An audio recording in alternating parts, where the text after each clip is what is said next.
I'm so excited to be doing our first live together podcast, not just a Zoom recording.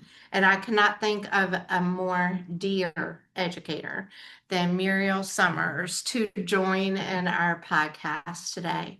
So thank you for being here. Well, Dana, I'm so excited. I'm so excited for you, so excited about the work you do, and what an honor it is for me to be here. And you were an educator I have admired my entire career. And so what an honor it is for me to sit beside you today to talk about something that's very important to both of us. Absolutely. Yeah. Muriel Summers, our paths crossed decades ago. We've been able to work alongside of each other, but the friendship is the part that is underneath. And you have created a ripple effect in this world that educators can only strive to emulate. So mutual respect from the heart and as an educator, but you're here about getting back to the basics. You have traveled the world speaking and working with educators from all different countries, but the basics are the basics, whether it's here or any of the other places that you visited, right? And so getting back to the basics, as we were writing the book, there's a chapter about listen first. Like that is a skill that educators need. And I feel like you are the epitome listening expert on that skill and art. So can you take just a moment and just kind of share some personal beliefs with us about why is the skill of listening so important in the field of education, whether you're an administrator or a teacher? Well, I feel like of all the things we learned when we were in taking our coursework to be administrators, the one thing we didn't learn was how to be a great listener. That's right. And it is hard. It is hard to know how to listen for just a plethora of reasons. And I think back on my career, and when people would come into my office, I tried to appear I was listening, but there were so many things going on in my head. I was trying to think, how am I going to respond to what they've just said? What do I need to pick up at the grocery store when I get off from work? And it's just hard. It's human too. It's human and it's hard. Mhm. But I do know, and we all know, that when someone has this skill of being an effective listener, you know it. You do. And you also know when they don't have it. That's right. And you were very kind to say that I am a good listener. It has been one of the hardest things for me throughout my career is to listen without trying to jump in and rescue, listen without responding, listening without interrupting the person that's saying what they're saying to you. So it is hard. It is. But if you once you learn the skill and you practice the skill, I think it becomes easier. Yeah. And you become more effective as a result. And I think you have part of that skill and that art is you truly lock in with eye contact and you ask deep, thoughtful questions because you do want to know what people are thinking and experiencing, and you use that knowledge to move forward in the work that you do. And so I think when people have 5 minutes with you or 55 minutes with you or 5 hours with you, they feel as if you are listening. And I think sometimes we think listening takes a ton of time, but it's really if that skill and that craft are there. What do you think gets in the way of listening? What do you think the number one barrier is? I think as educators, we want to fix things for people. Yeah. We want to make things easier for people. And in doing so, I think that we're uncomfortable when there's a pause. Yeah. And the person is going to tell you something next, but then that's when I quickly jump in because I'm uncomfortable in the pause. And I think we have to let that pause happen because the longer we let that pause happen, the more the person will tell us what they need to tell us and to get off their chest what they need to get off their chest. Yeah. And we get to really the root cause of why that person's in your office to begin with. That's right. So I think get comfortable in the pause would be a Yeah. piece of advice I would Mhm. give. And also, if you wait long enough, you're going to resolve what that person came in to tell you. That's about. right. If you jump in to rescue, if you jump in to advise, it's almost disrespectful to that person. That's right. Yeah. And so sometimes the listening is not listening to understand, it's listening to respond. And you're really speaking to that. Just give them the space that listening can be silent sometimes, right? Yeah, one of the best pieces of advice, parenting advice I ever got, Uh-huh. but that I also used in my career, was that if my children came home to tell me about something that had happened, Uh-huh. and I responded like, "Oh my gosh," or Uh-huh. "What?" Da, da, da, da, da. It determined whether they would tell me something again. Wow. So I learned not to react Uh-huh. to what they were telling me, Uh-huh. but rather to listen. Uh-huh. And in doing so, and they're one's 36, one's 34, they still come to me about things because I don't react to what they're saying. I just listen. And I will say, "What do you think?" rather than me give my advice. Yeah. I know the listeners out there, if they're parents, I don't think that there's a parent out there that doesn't wish they had some Right. do-overs sometimes. Yeah. And when I think about my parental do-overs, because I'm right there with you, 40, about to be 40, 39, about to be 40, and 36.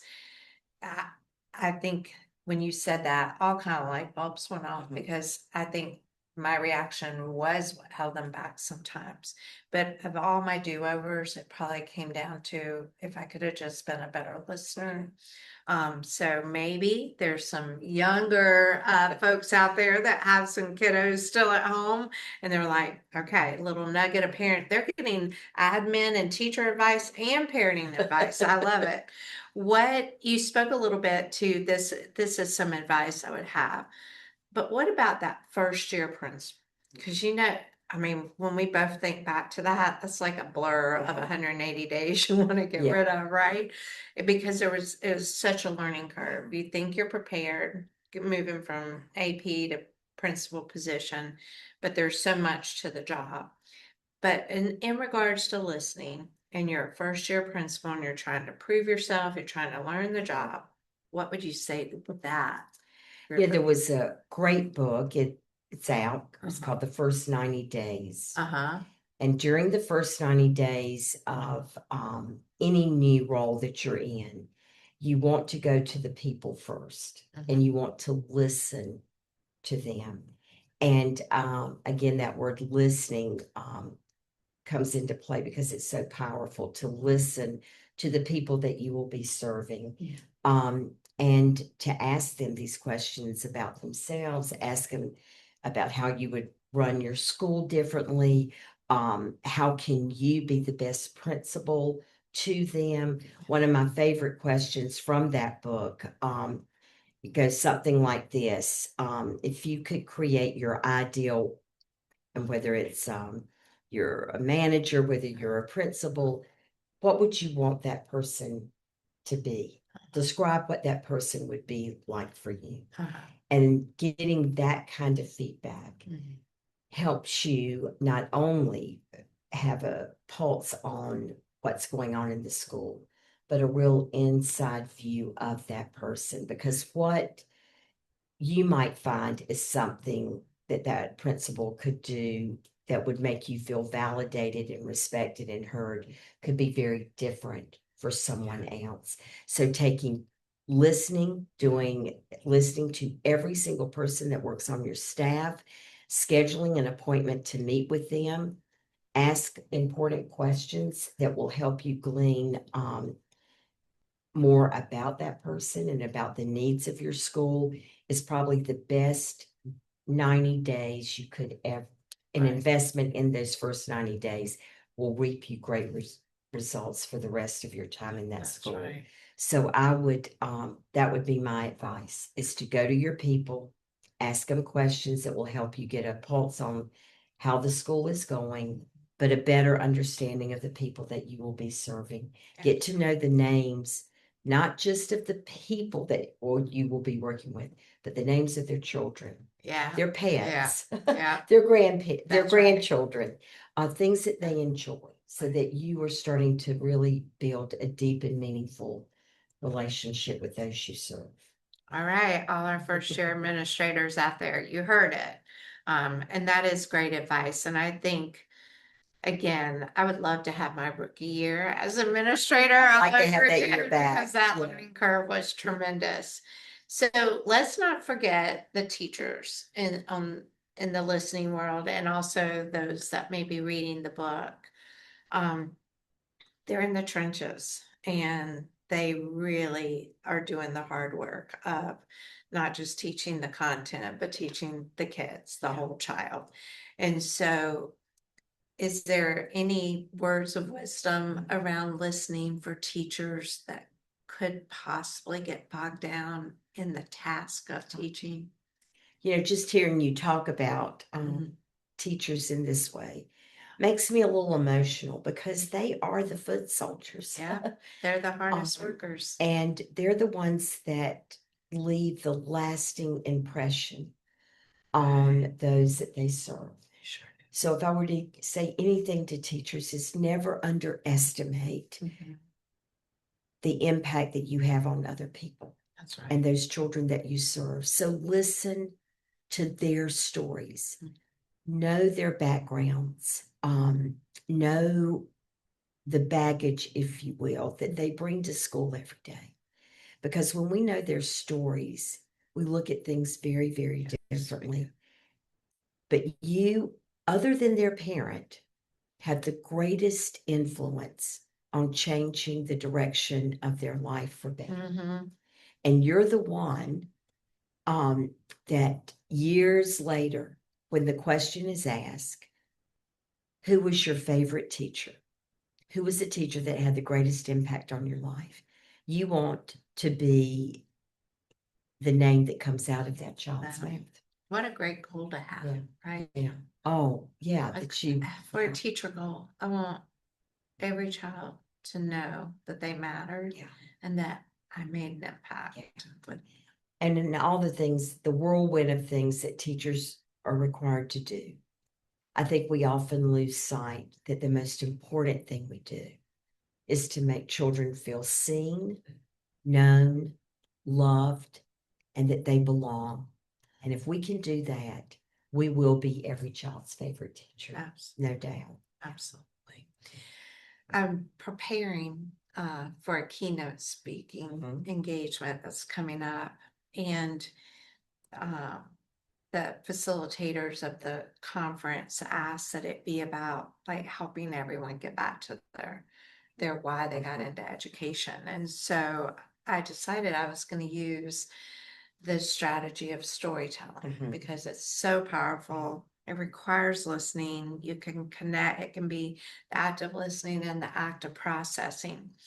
And one of the paths that happened in my childhood education was one of the biggest teachers that had an impact on me was a homeroom teacher. He wasn't my teacher. So let's do the math there. 15 minutes a day is all I ever encountered with this teacher.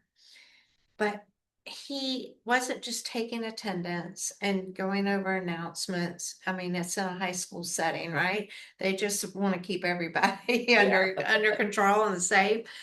And